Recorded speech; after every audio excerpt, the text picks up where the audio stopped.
ॐ नमः सिद्धेभ्यः।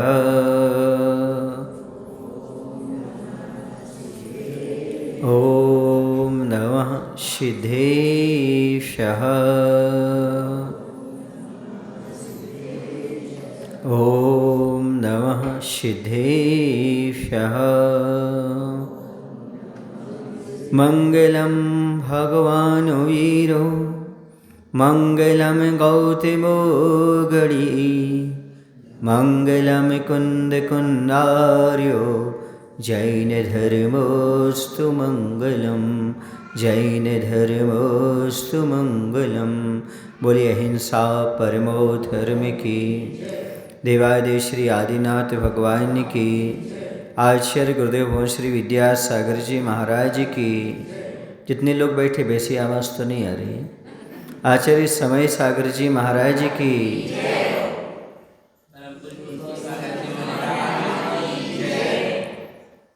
अभी हम बिहार करते हुए अयोध्या नगरी से आ रहे हैं, क्योंकि एक अयोध्या नगरी उत्तर भारत में है जहाँ रामचंद्र जी ने जन्म लिया था, और एक दक्षिण में अयोध्या नगरी है सतलगा, जहाँ हमारे भगवान आचार्य विद्यासागर जी ने जन्म लिया। वहाँ से बिहार करते हुए नगर नगर में प्राचीन जिन मंदिर की वंदना करते हुए जुगुल नगर में भी आए। जुगुल में भी संग में मुनिराज आदि का वगैरह हैं। देखा जुगुल में भी कैसा लगा, तो भगवान के दर्शन करके मन गदगद हो गया। आगे बोलने की आवश्यकता नहीं है, जुगुल को जगाने की आवश्यकता जरूर है। और ये देखा हमने कि यहाँ के लोग यदि एक तो जागते नहीं हैं, तो जागते हैं ना, फिर अपन को जगा कर रखते हैं, फिर सोते नहीं हैं। और एक बार जाग जाते तो काम हो जाता है। यदि यहाँ रुकना होता तो मैं जगाने का काम भी करता, लेकिन अभी बिहार चल रहा है, बीच में आया है। अभी मैं जुगुल आया नहीं हूँ, जुगुल से निकल रहा हूँ। जब कभी आऊँगा मान लो भविष्य में, तो समय जगा सकता हूँ। देखो आऊँगा बोला हो, आ सकता हूँ, तो देखो, क्योंकि यहाँ तो अनुभव वचन चलते हैं। देखो यहाँ पर वचन नहीं होते, यहाँ पर प्रवचन होते हैं। समझ आ रहा आपको कि नहीं आ रहा? अब अपन विषय पर चलते हैं। तो विषय इतना सा है कि कला 72 पुरुष की जामे 2 सरदार, एक जीव की जीविका दूजी जीव उद्धार। संसार में 72 कलाएं होती हैं। उन 72 कलाओं में 2 कलाएं महत्वपूर्ण होती हैं। एक आजीविका का निर्वाह करना और दूसरा जीव का उद्धार करना। आजीविका का निर्वाह करने के लिए प्रत्येक प्राणी लगा हुआ है। एक इंद्री से लेकर के पंचेंद्री तक का जीव अपने जीवन का निर्वाह जैसे तैसे कर ही लेता है। प्रकृति में चींटी भी अपना पेट भरती है, तो हाथी भी अपना पेट भरता है। चींटी को कहीं ना कहीं कण भर मिल जाता है, और हाथी को कहीं ना कहीं मन भर मिल जाता है। तो बीच में आदमी आता है, तो आदमी का तो मन कभी भरता ही नहीं है। आदमी की पेट की भूख अधिक से अधिक 1 शेर आधा शेर, 1 किलो आधा किलो, लेकिन मन की भूख तो सुमेरु पर्वत भी आ जाए तो भी उसकी भूख मिटने वाली नहीं होती है। और मनुष्य की भूख पेट की नहीं होती, मनुष्य की भूख पेटी की हुआ करती है। दुनिया में जितना भी यह व्यस्त है आदमी, चिंताग्रस्त है आदमी, धर्म के लिए समय नहीं निकाल पा रहा है आदमी, तो इसलिए नहीं कि उसका आजीविका का निर्वाह नहीं हो पा रहा है, बल्कि वह कई पीढ़ी तक की व्यवस्था करने में लगा हुआ है। पेट भरने के साथ साथ पेटी भरने की चिंता में लगा हुआ है, इसलिए यह धर्म कर्म को भूल गया है। लेकिन इस बात को उसे याद करना होगा कि अंत समय जिस धन को तुम इकट्ठा कर रहे हो वह धन तुम्हारे साथ जाने वाला नहीं है। कितने भी जोड़ लो तुम हीरे मोती, कितने भी जोड़ लो तुम हीरे मोती, पर याद रखना कफन में जेब नहीं होती। कभी आपने देखा कफन को सिला जाता हो, कफन में जेब होती हो? क्यों नहीं होती? ये दुनिया को बताने के लिए, दुनिया को समझाने के लिए कि याद रखो कफन में जेब नहीं होती। उसे सिला भी नहीं जाता। क्यों नहीं सिला जाता? क्योंकि वह ये बताता है आपको, ये शिक्षा देता है आपको कि कितनी भी तुम दुनिया में धनदौलत इकट्ठी कर लेना, लेकिन मरने के बाद तुम एक पैसा, एक टका भी साथ में ले जा नहीं सकते। तुम्हारे साथ यदि कुछ जाने वाला है तो आपका भाव है, आपका परिणाम है, आपका धर्म है, आपकी क्रियाएं हैं, आपके अच्छे बुरे की जो भी आपने परिणति जीवन में उत्पन्न की है वही साथ जाने वाली है, और कुछ भी साथ जाने वाला नहीं है। प्रत्येक व्यक्ति सोचता है पैसा कमाऊँ, पैसा कमाऊँ, पैसा कमाऊँ, पैसा कमाऊँ, पैसा कमाने के बाद क्या करूँगा? मैं एफडी करूँगा। एफडी तो समझते ना, फिक्स्ड डिपॉजिट करूँगा और उसका दूना बढ़ेगा, ऐसा बढ़ेगा, ऐसा बढ़ेगा, खुश होता रहता, पैसा बढ़ाता रहता, बढ़ाता रहता है। लेकिन कभी उसने सोचा कि मैं पैसे की एफडी तो कर रहा हूँ पर पुण्य की भी एफडी काम में आती कभी कभी। समझते आप लोग कि नहीं समझते? आप लोग पैसे की एफडी तो करते हो, पुण्य की एफडी कहाँ करते हो? कब करते हो? कब समय मिलता है आपको कि आप हमने अपने जीवन में पुण्य की एफडी कर लें ताकि यह वक्त पर काम में आ जाए। वक्त पर परिवार धोखा दे सकता है, वक्त पर मित्र धोखा दे सकता है, वक्त पर पैसा धोखा दे सकता है, लेकिन याद रखो जब सब धोखा दे देंगे तो तुम्हारा पुण्य ही काम में आएगा। हर वस्तु के पीछे प्रतिबिंब छुपा होता है, हर वस्तु के पीछे प्रतिबिंब छुपा होता है, हर खुशी के पीछे गम छुपा होता है। दुनिया में उससे बड़ा कोई दोस्त नहीं होता, दुनिया में उससे बड़ा कोई दोस्त नहीं होता। दुनिया में सब जुदा होते हैं पर धर्म कभी जुदा नहीं होता, पुण्य कभी जुदा नहीं होता। जब अंतिम मोड़ आता है सब जुदा हो जाते हैं, सब पृथक पृथक हो जाते हैं, जब कोई साथ नहीं देता, संकट चारों ओर से गहरा जाता है, आदमी के पास कोई भी तरीका, कोई भी रास्ता, कोई भी उपाय नहीं बचता है, तो उसका साथी मात्र धर्म होता है, पुण्य होता है, जो उसे रास्ता बताता है, संकट से बाहर निकालता है। लेकिन दुख की बात यह है कि आदमी आज उसी पुण्य से बेखबर है, आदमी आज उसी धर्म से बेखबर है जो उसकी खबर लेने वाला है, जो वक्त पर काम आने वाला है, अंधे मोड़ में भी साथ देने वाला है। 7 समुंदर पार जाओगे तो भी साथ देगा, नरक में जाओगे तो भी साथ देगा, स्वर्ग में जाओगे तो भी साथ देगा, बीमारी में वही साथ देगा, और जब चिता के अंत समय पहुंचोगे तब भी वही साथ देगा, परभव में भी वही साथ देगा, पर हम उसका साथ देना नहीं चाहते। सबसे बड़ी दुख की बात है, कितने लोग हैं जिन्होंने अपने जीवन में एफडी की होगी? कोई हाथ नहीं उठाएगा, लेकिन की सब ने होगी तो पक्का है। लेकिन धर्म की एफडी कितनी की आपने? आपने कभी सोचा, विचार किया इतना मैं धर्म कर लूँगा तो हमारे आगे काम में आएगा, ऐसा कुछ परिणाम में बना लूँगा ताकि भव तक मेजे धर्म ये धर्म प्राप्त होता रहे, भव तक जिन धर्म ना छूटे, भव तक गुरु ना छूटे, जब तक मुक्ति ना मिले तब तक उनके चरण कमल हमारे हृदय में बने रहे, हमारा हृदय उनके चरणों में बना रहे। ऐसी एफडी आपने कितनी की? कौन सा फिक्स्ड डिपॉजिट किया आपने अभी तक? बताओ अपने जीवन में। आपने पैसा तो बहुत कमाया, रखा भी, लेकिन पैसा तुम्हारा साथ देने वाला नहीं है, ये मेरी गारंटी है। जो कुछ तुमने जोड़ रखा है वो सब छोड़ कर जाना है, ये सत्य है। इस धरा का, इस धरा पर सब धरा रह जाएगा, और मुट्ठी बांधकर आया है हाथ पसारे जाएगा। ये सत्य है, यूनिवर्सल ट्रुथ, ये सार्वभौमिक सत्य है।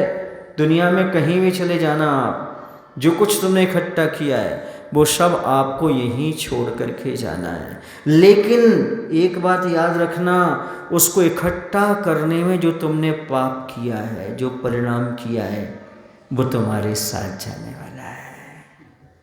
पैसा कमाते समय जो तुमने परिणाम किया, भोग भोगते समय जो तुमने परिणाम किया, जो तुमने हिंसा की, झूठ बोला, चोरी की, परिग्रह इकट्ठा किया, आरंभ सारंभ जो कुछ भी किया, वह सब तुम्हारे साथ जाने वाला है। लेकिन जिसके लिए किया है वो तुम्हारे साथ जाने वाला नहीं है। जिस परिवार के लिए तुमने रात दिन एक किया, भूख प्यास को सहन किया, तुमने अपने सुख सुविधा का त्याग किया, उन परिजन के लिए आपने पैसा इकट्ठा किया, सब कुछ किया, लेकिन दुर्गति में वो भी तुम्हारे साथ जाने वाले नहीं है। लेकिन जो उनको ये सब कुछ करने में जो कर्म का बंध किया है, वह तुम्हारे साथ जाने वाला है। इसलिए सावधान, तुम कुछ करो या ना करो, कर्म करते समय सावधानी अवश्य रखो, क्योंकि कर्म ही तुम्हारे साथ जाएगा। पैसा तुम्हारे साथ नहीं जाएगा, परिवार तुम्हारे साथ नहीं जाएगा। जो तुम्हारे साथ जाना है उसके बारे में आपने कितना सोचा, कितना विचार किया। सुबह से लेकर शाम तक दुकान में सोचते हो, किसान हो तो खेत की सोचते हो, परिवार की सोचते हो। कभी सोचा कि हमारे लिए, अपने लिए हम क्या करेंगे, अगले भाव में हमारा क्या होगा। जब कोई व्यक्ति दूसरे गांव जाता है तो अपनी व्यवस्था करके जाता है। यदि आपको 4 दिन कहीं जाना हो और आप होटल का ना खाते हो, तब क्या करते हो? 4 दिन पहले से व्यवस्था करते हो। करते कि नहीं करते हो? कनक, कले का भन्ना, लोटा, डोली, छन्ना, ये 6 चीज़ें तो रख लेते हो। कनक समझते हो? आटा रख लेते हो, कलेवा कुछ रख लेते हो, और कनक, कले, भन्ना समझते हो? खजूर है, मूंगफली, सेंगदाना, ये सब सेक करके रख लेते हो। कुछ नहीं मिलेगा तो ये खा करके पानी पी लेंगे। और लोटा, डोरी, छन्ना, क्यों? क्योंकि कुएं का पानी छान करके अच्छे से पी लेंगे। ये चीज़ें कर लेते हो क्योंकि हमें 4 दिन के लिए, 5 दिन के लिए बाहर जाना है। करते ना भाई व्यवस्था ऐसे। अब ऐसी व्यवस्था करने से क्या फ़ायदा होता है? व्यवस्था करने से जब दूसरे गांव जाते हैं, परदेश जाते हैं, तो विकल्प नहीं रहता, आकुलता नहीं रहती है। जब अपने पास सामान है, खोलो खाओ पियो आगे बढ़ जाओ, खोलो खाओ पियो आगे बढ़ जाओ। क्यों भाई, सही है ना? कोई विकल्प नहीं रहता उस समय सामने वाले को। इसी प्रकार से आपको परभव में जाना है। कहाँ जाना है? परदेश में तो फिर भी आपको कोई परिचित होगा, परभव में कौन परिचित बैठा तुम्हारा? बोलो ना, कौन पहचानेगा आपको? पहचान सकता है यदि आप धर्म लेकर चलो तो, पहचान सकता है यदि पुण्य लेकर चलो तुम। यदि एक परभव में लेकर के नहीं जाओगे तो विकल्प में रहोगे। कहीं एक इंद्रिय पर्याय में चले गए तो क्या हो गया, कहीं 2 इंद्रिय में गए तो क्या होगा, 3 इंद्रिय में गए तो क्या होगा, चलो 5 इंद्रिय में गए, लेकिन भिखारी के यहाँ उत्पन्न हुए तो क्या हुआ? सोचो, विचार करो, परभव के लिए हमने क्या इकट्ठा किया, क्या सोचा आपने, क्या विचार किया कि हम परभव के लिए जाएंगे। याद रखो, दूसरे गांव जाके फिर लौटाओगे, लेकिन परभव में गए तो पूरी ज़िंदगी वहीं पर निकालना पड़ेगी। याद रखो, जो व्यक्ति इस भव में कमा करके साथ लेकर के जाता है, वह स्वर्गों में वहाँ देवियाँ खड़ी रहती, आइए नाथ, आइए स्वामी, आइए, मैं आपकी प्रतीक्षा कर रही थी। वहाँ पर प्रतीक्षा करते मिलेंगे। यहाँ पुण्य कमाओगे वहाँ पहुँच जाएगा आपका, यहाँ धर्म करोगे वहाँ पहुँच जाएगा आपका। जैसे आप एफडी करते हो तो कहीं भी चले जाओ तो एटीएम में वो कार्ड डाल के निकाल लेते ना आप लोग, और मोबाइल से भी कहीं भी आप पे कर देते निकाल लेते हो ना। इसी प्रकार से जिस भव में जाओगे, अभी जो पुण्य किया है उस भव में तुम जब चाहो तब निकाल सकते हो। इस सुविधा प्रकृति ने आपको दी है। दुनिया की बैंक फेल हो सकती है, दुनिया उसमें चोरी कर सकता है, लेकिन पुण्य की बैंक ऐसी है जिसमें कोई चोरी नहीं होती, कोई भी कहीं भी उसमें हस्तक्षेप नहीं कर सकता। जैसा तुमने परिणाम किया है वैसा आपको पूरा का पूरा मिल सकता है। मात्र आप ही उसमें इंटरफेयर कर सकते हैं। उस पुण्य को आप समाप्त भी कर सकते, जला भी सकते, उसको बढ़ा भी सकते हो। दूसरा व्यक्ति उसमें कोई हस्तक्षेप नहीं कर सकता। ये कर्म की स्वतंत्रता जब हमें ज्ञात होती है तो आज से ही आपको सोचना है कि हमें एफडी करना है। अच्छा ये बताओ, आपकी एफडी 1 हो जाती है, फिर दोबारा सोचते हो, फिर 3 बार सोचते हो, और बढ़ जाए और बढ़ जाए और बढ़ जाए। आपकी पुण्य की एफडी के बारे में सोचा आपने? और आदमी 7 समुंदर पार करता है, जैसे बने वैसे व्यापार करता है, जैसे बने वैसे खेती करता है, ताकि पैसा आता जाए और हम बैंक में जमा करते चले जाएं। जितनी यह मेहनत, जितना ये पुरुषार्थ पैसा कमा करके बैंक बैलेंस बनाना चाहता है, उतना पुरुषार्थ क्या पुण्य का बैलेंस बढ़ाने के लिए करता है क्या? जहाँ देखो वहाँ पर पैसे की बात करता है। यदि यहाँ पर कोई अच्छी सी चीज़ बिकने के लिए आ जाए और उसमें कुछ प्रॉफिट हो रहा हो, मान लो 4 रुपये की चीज़ 3 रुपये में मिल रही हो, तो यहाँ पर जगह ही नहीं बचेगी, इतनी पब्लिक होगी। किसके लिए? क्योंकि 3 रुपये का हमारा प्रॉफिट हो रहा है, 4 रुपये का हमारा प्रॉफिट हो रहा है। पैसे के लिए जितना तुम आकुल हो, क्या पुण्य के लिए उतने आकुलित हो? पुण्य के बारे में उतना सोचते हो? हमारे नगर में गुरु आए हैं, मुनि आए हैं, उनके पास आने से हमें पुण्य की वृद्धि होगी, प्रवचन सुनने से पुण्य की वृद्धि होगी, इसकी आपके अंदर आकुलता है क्या? आपके अंदर छटपटाहट है क्या? आपने सोचा क्या, विचार किया क्या कि देखो भैया ये दुकान आई है, 2 दिन के लिए आई है और जाने वाली है, चलो कुछ कमा लिया जाए, ऐसा मन में भाव आया क्या? तुम्हारे यहाँ यदि कोई सेल आ जाए 2 दिन के लिए तो टूट पड़ोगे, एक ये सामान, ये सामान, ये सामान, ये सामान, क्योंकि आपके लिए वर्तमान की चीज़ दिखती है, आगे की चीज़ नहीं दिखती है। जैसे आपके भाव प्रति क्षण पैसे की कमाने की ओर रहते हैं, यदि ऐसे भाव पुण्य को कमाने की ओर हो जाए तो तुम्हारा कल्याण होने में देर नहीं, कल्याण होने में देर नहीं। ऐसा भाव आ जाए, हमारा तो सौभाग्य, आज परम सौभाग्य है। जैसे एक व्यक्ति सोचता है कि आज तो भैया बहुत अच्छा हुआ, आज तो हमारे लिए पैसे कमाने का साधन प्राप्त हो गया, आज मैं मनचाहा पैसा कमा सकता हूँ। ऐसे यदि एक धर्मात्मा के अंदर ये भाव उत्पन्न नहीं हुआ कि आज मुझे सौभाग्य मिला है, आज मैं अपनी शक्ति के अनुसार जितना बनेगा उतना पुण्य कमा सकता हूँ, ये भाव यदि इसके अंदर पैदा नहीं हुआ तो धर्मात्मा कैसा, सम्य दृष्टि कैसा, इस समय का सदुपयोग करना जरूरी है।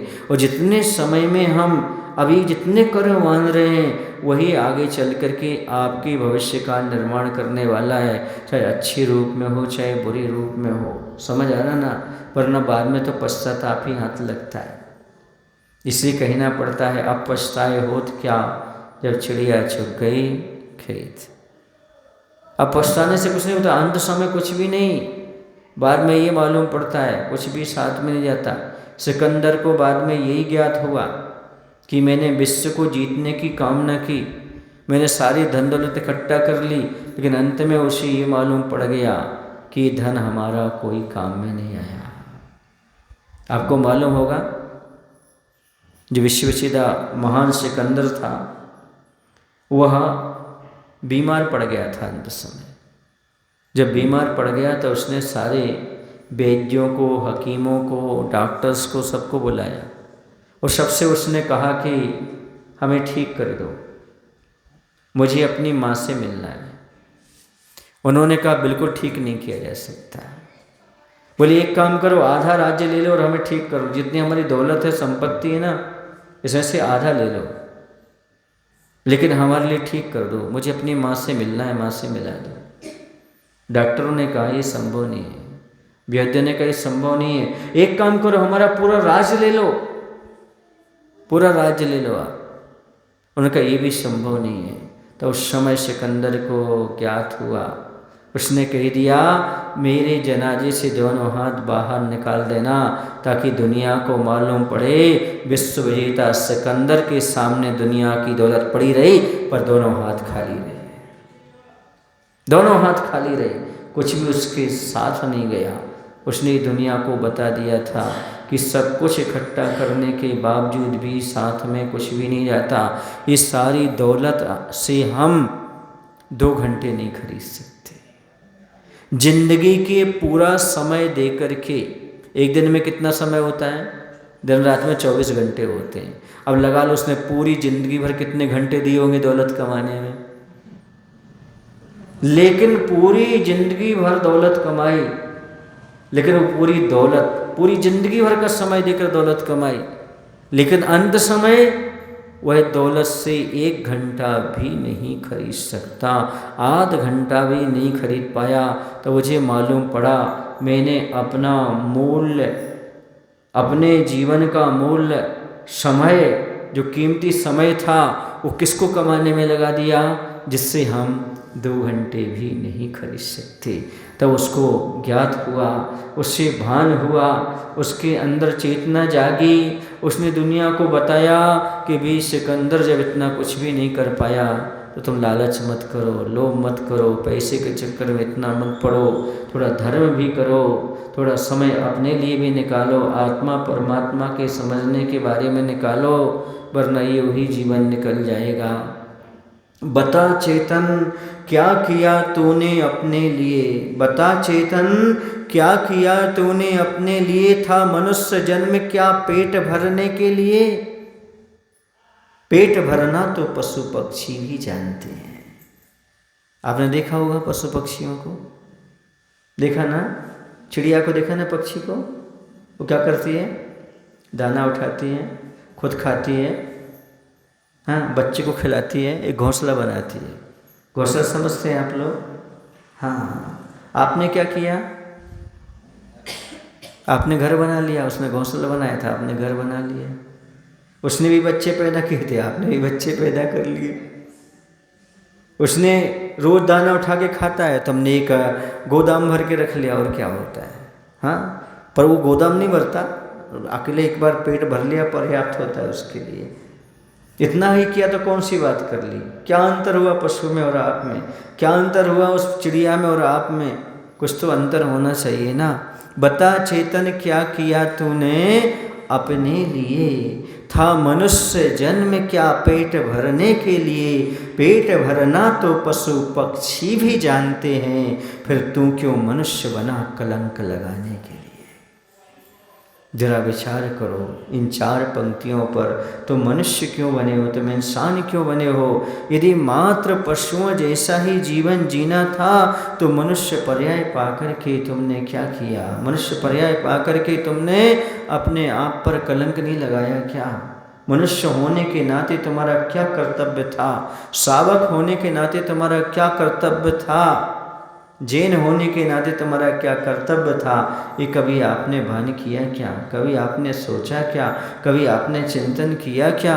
मनुष्य पर्याय प्राप्त करने के बाद हमने क्या किया, वही पशुपति यदि जीवन हमारा चलता रहा, सुबह से लेकर शाम तक वही शरीर की सेवा, वही पंचेंद्रिय की विषयों का सेवन, वही धन दौलत के पीछे, वही राग देश के पीछे पड़े रहे, तो मनुष्य होने का मायना क्या निकला।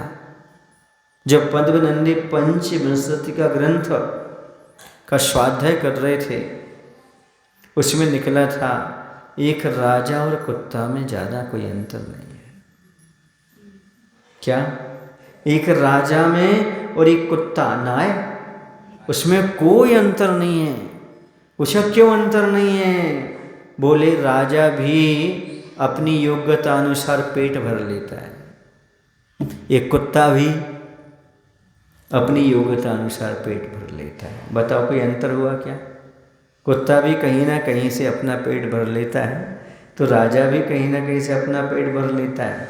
उन्होंने कहा फिर तुम्हारी ये 3 चीज़ें कब सार्थक होंगी, श्रीमानपना, मनुष्य पर्याय और उत्तम कुल, ये कब आपका सार्थक होगा।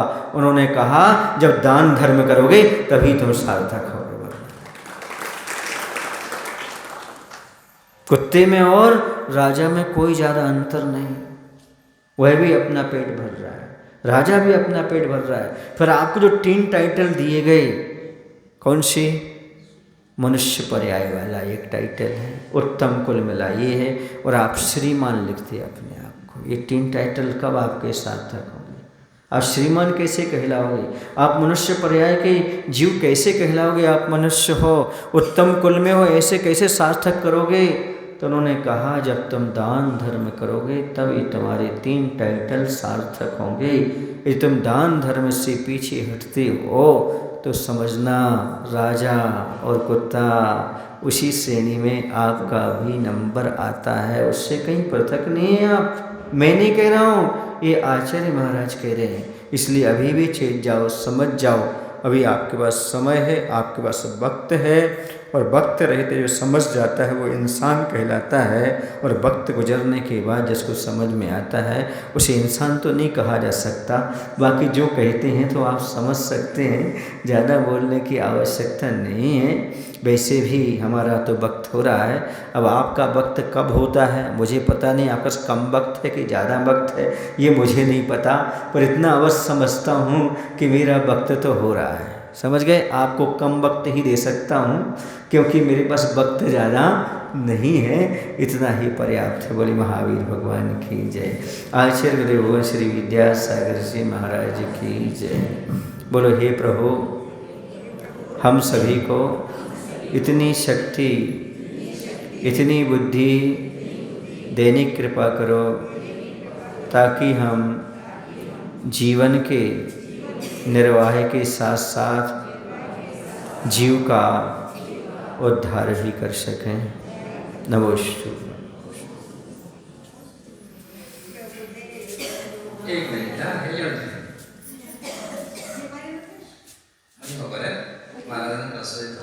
वक्त कम है ना।